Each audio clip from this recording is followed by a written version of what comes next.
हमारा अज़ल से हरीफ है।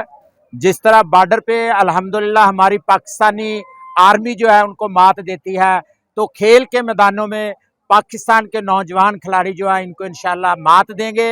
और आज का मैच पाकिस्तान जीतेगा और इंडिया को हराएंगे और पाकिस्तान के खिलाड़ी वर्ल्ड कप के लिए इंशाल्लाह अपना मोराल बहुत बड़ा